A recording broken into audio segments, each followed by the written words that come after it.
Tanan! Tulungan mo ako. Ang bigat eh. Ano ko?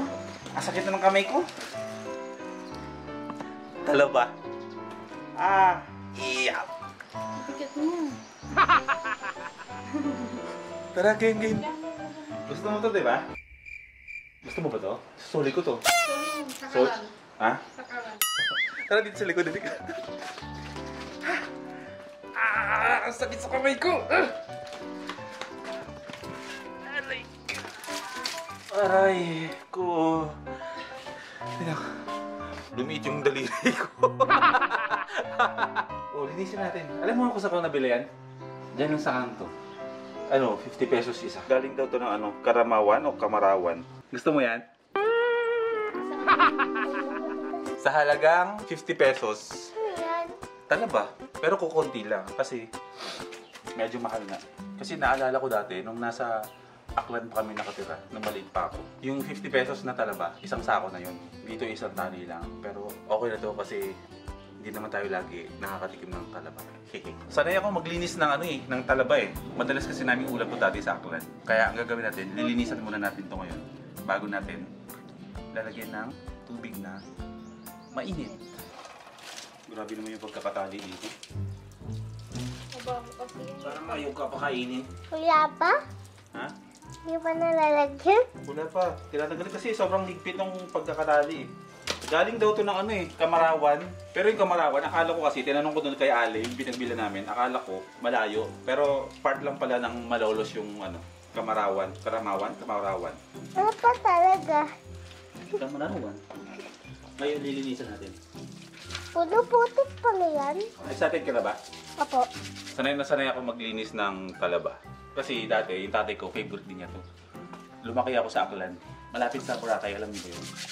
Kasi yung tatay ko taga Zambales, tapos yung nanay ko taga Aklan. So half Zambaleño ako at half Bisaya. Sa Bisaya, sobrang dami ng talaba doon kasi dagat yun eh. Talagang binabrush yan kasi hindi po pwedeng may kasamang putik yan. Kasi pag binuhusan mo ng tubig yan, dapat malinis na malinis yan kasi pag may putik yan, pupunta yan dun sa laman pag binuhusan mo ng tubig.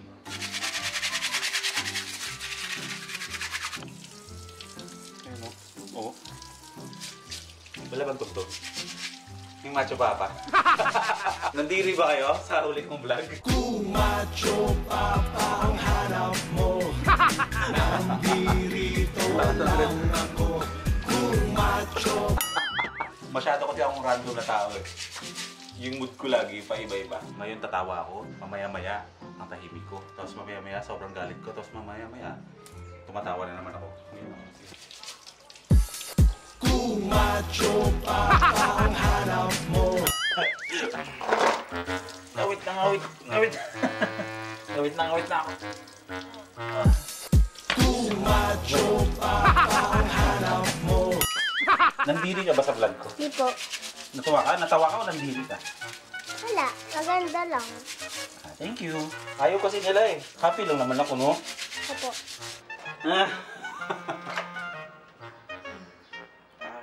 Grabe yung pawis ko.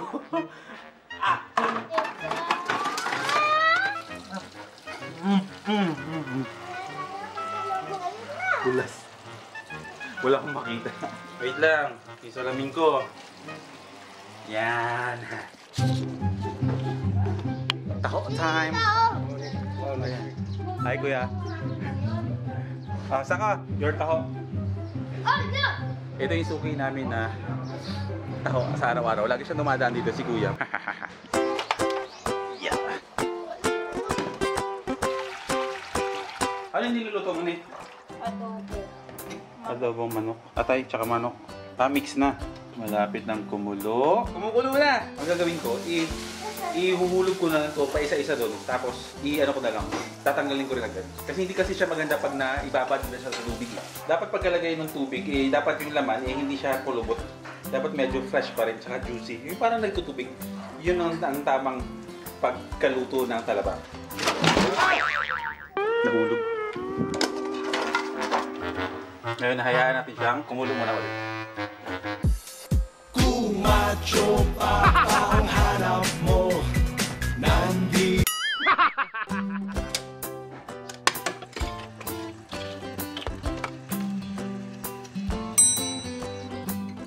Daddy, Ah, taga-taga ka. taga Malolos.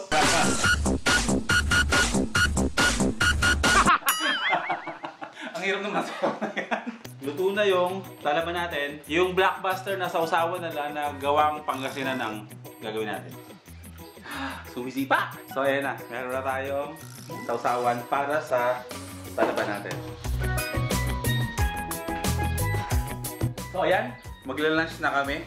Kasi mamaya-maya magpre-prepare na rin ako ng sarili ko kasi last day ng pasok namin ngayon sa opisina. Kasi di ba mag-Holy Week na, kaya ito yung huling araw natin at syempre magbabakasyon na naman tayo. Pero hindi pa kasi namin alam kung ano kung anong mga plano namin, kung tutuloy ba kami ng Pangasinan, depende. Kung hindi kami matuloy pumunta ng Pangasinan, spend time na lang kami dito sa bahay, tapos gawa na lang ng mga gat-gram, para ganun.